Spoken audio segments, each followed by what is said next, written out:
सध्या आपल्या देशामध्ये 12 राज्यात SIR म्हणजे स्पेशल इंटेन्सिव्ह रिव्हिजन या प्रोग्रामची सुरुवात इलेक्शन कमिशनने केलेली आहे. बिहारच्या इलेक्शनमध्ये पहिल्यांदा ही प्रोसेस झालेली होती. त्याच्यानंतर आता 12 राज्यांमध्ये ही होते. पण सर्वात मोठा प्रॉब्लेम दिसतोय तो पश्चिम बंगालला. पश्चिम बंगालमध्ये जे BLO ही सगळी प्रोसेस घडवून आणतायत, म्हणजे बूथ लेवल ऑफिसर्स आहेत, त्यांच्या हत्या होत आहेत, त्यांना मारलं जातंय, ते लोक सुसाईड करतायत, त्यांना ऑफिसमध्ये जाऊ दिलं जात नाही. काही BLOचं असं म्हणणं आहे की त्यांना मारण्याच्या धमक्या दिल्या जात आहेत. हे सगळं होत असताना जे इलेक्शन कमिशनचं ऑफिस आहे ते ऑफिस रिलोकेट करायची वेळ बंगालमध्ये आलेली आहे. म्हणजे कोलकाताच्या ऑफिसच्या दारामध्ये जे प्रोटेस्ट झाले त्यानंतर इलेक्शन कमिशनचं ऑफिसची जागाच बदलायची वेळ आली. इतका प्रॉब्लेम बंगालमध्ये ममता बॅनर्जींना या SIRच्या प्रोसेसचा का होतोय आणि SIR ही प्रोसेस बाकीच्या राज्यांमध्ये देखील चालू असताना बंगालमध्ये नक्की काय वेगळं होतंय की बंगालमधलं जे डेमोग्राफिक आहे ते बदलल्यामुळं हा सगळा प्रॉब्लेम होतोय ते पाहूया आजच्या या व्हिडिओमध्ये. मी आहे रणजित यादव आणि तुम्ही पाहताय द मराठी बाणा. आता सध्या 12 राज्यांमध्ये SIR या प्रोग्रामची सुरुवात झालेली आहे, ज्यामध्ये उत्तर प्रदेश, मध्य प्रदेश, राजस्थान यासारखी मोठी राज्य आहेत. पण या कुठल्याही राज्यानं आतापर्यंत SIR या प्रोग्रामला विरोध केलेला नाही. पण पश्चिम बंगालमध्ये मात्र विरोध होतोय. आणि दुसरी गोष्ट म्हणजे पश्चिम बंगालमध्ये मोठ्या प्रमाणावर काही हजार ते काही लाख, आकडेवारी चुकू शकते, पण मोठ्या प्रमाणावर बांगलादेशी लोक बंगाल सोडून बांगलादेशमध्ये स्थलांतर करताना दिसत आहेत, रिव्हर्स मायग्रेशन होताना दिसते. आणि ही एक अत्यंत चांगली गोष्ट या SIRच्या माध्यमातून होत असताना खरं तर तिथल्या सर्व पक्षांनी आनंद साजरा करायला पाहिजे होता. पण पश्चिम बंगालमध्ये तसं दिसत नाहीये. पश्चिम बंगालमध्ये ममता बॅनर्जी म्हणतायत की SIR हा प्रोग्राम रद्द करावा. पश्चिम बंगालमध्ये तो आता केला जाऊ नये, तो केला तर नंतर करावा. हे सगळं जर केलं नाही तर संपूर्ण देश मी हलवून टाकेन. म्हणजे पश्चिम बंगालमध्ये जे चुकीचे वोटर्स आहेत, ज्यांना चुकीच्या पद्धतीने मतदार यादीमध्ये घातलं गेलंय, जे लोक मेलेले आहेत, ज्यांचं डुप्लिकेशन झालंय, या सगळ्या लोकांना मतदार यादीमधून वगळलं तर ममता बॅनर्जींना प्रॉब्लेम असायचं कारण काय, हा इथं प्रश्न पडतो. कारण ममता बॅनर्जींचा पक्ष दिल्लीमध्ये, कोलकातामध्ये आणि जिथं जिथं त्यांना शक्य आहे त्या प्रत्येक प्लॅटफॉर्मवर, प्रत्येक ठिकाणी या प्रोसेसला विरोध करतो आहे आणि ती बंद करण्याची मागणी करतोय. आणि ती बंद होत नसेल तर त्यासाठी जे काय करावं लागेल ते त्यांचे कार्यकर्ते रस्त्यावर येऊन करतायत. पश्चिम बंगालमध्ये ममता बॅनर्जीच्या TMCच्या पक्षाच्या कार्यकर्त्यांनी इलेक्शन कमिशनच्या कार्यालयाच्या समोर निदर्शनं केली आणि त्या इलेक्शन कमिशनच्या कार्यालयालाच धक्का लावला. त्यामुळे ते कार्यालयाची आता जागा बदलली जाणार आहे. हे एवढंच कमी म्हणून काय, BDO म्हणजे जो एक कलेक्टर दर्जाचा अधिकारी असतो त्या BDOचं वाहन जाळण्यात आलं. याच प्रोटेस्टमध्ये तिथं असलेली इतर दुकानं जाळली गेली. जे BLO रोज कामावर जातात, जे BLO खरं तर शिक्षक असू शकतात किंवा कुठलेही सरकारी कर्मचारी असू शकतात, ते कामावर जात असतील तर त्यांना अडवलं जातंय, त्यांना धमकी दिली जाते की आम्ही तुम्हाला कापून टाकू. हे सगळं TMCचे कार्यकर्ते करतायत आणि हे सगळे यासाठी करतायत की ही प्रोसेस रद्द केली जावी. TMCच्या म्हणण्याप्रमाणे जवळजवळ 100 ते 200 लोक प्रत्येक बूथवर बाद होत आहेत, म्हणजे त्यांना या यादीतून काढलं जातंय.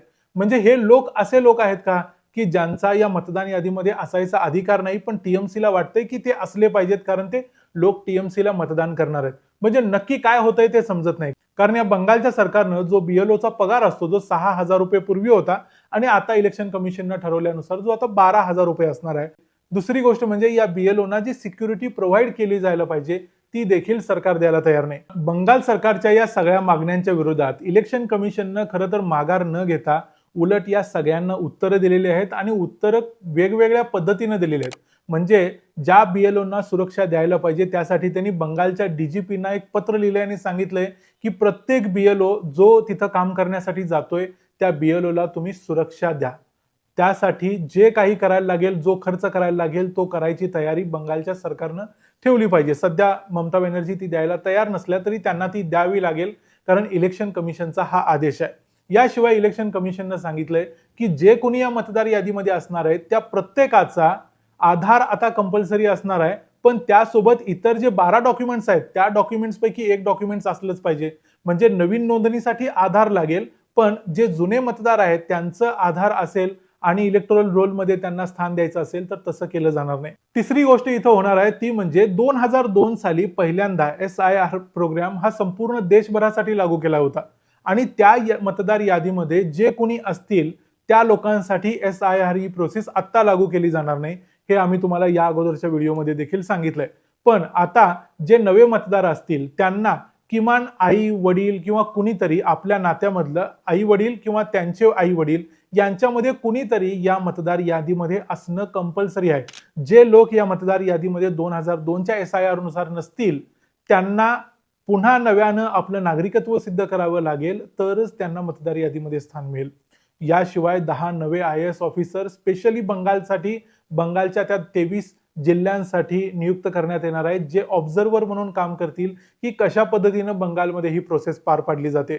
आणि जी पूर्वी 9 डिसेंबरची डेडलाईन दिली होती की ज्या दिवशी सगळ्या मतदार याद्या समोर आणल्या जातील आणि त्यानंतर त्याच्या विरुद्ध काही आक्षेप असतील तर ते सर्व पक्षांना किंवा मतदारांना पुढे येऊन मांडता येतील, त्याची तारीख आता 17 डिसेंबर पर्यंत वाढवण्यात आली. आणि हे करण्याचं सगळ्यात महत्त्वाचं कारण हेच आहे की बंगालमध्ये या प्रोसेसला खूप मोठा खोळंबा केला जातोय किंवा अडवणूक केली जाते. त्यामुळं इलेक्शन कमिशन इथं माघार घ्यायला तयार नाही. इलेक्शन कमिशननं स्पष्ट सांगितलंय की ही प्रोसेस कंप्लीट होणार, मग त्यासाठी जे काही करावं लागेल ते आम्ही करणार आहोत. आणि आता काही रिपोर्ट्सनुसार असं सांगितलं जातं की बंगालमध्ये, फक्त बंगालमध्ये किमान 30 लाख मतदार या मतदार यादीतून वगळले जातील ही इलेक्शनची मतदार याद्यांची प्रोसेस कंप्लीट झाल्यानंतर. या 30 लाखांच्या मध्ये 16 लाख मतदार हे कदाचित मृत असतील, म्हणजे जे मेलेले आहेत.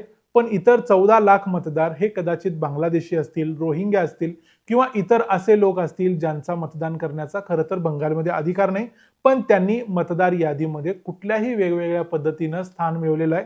कदाचित तिथल्या पक्षांच्या संगनमतानं किंवा आशीर्वादानं ते स्थान मिळवलेलं आहे.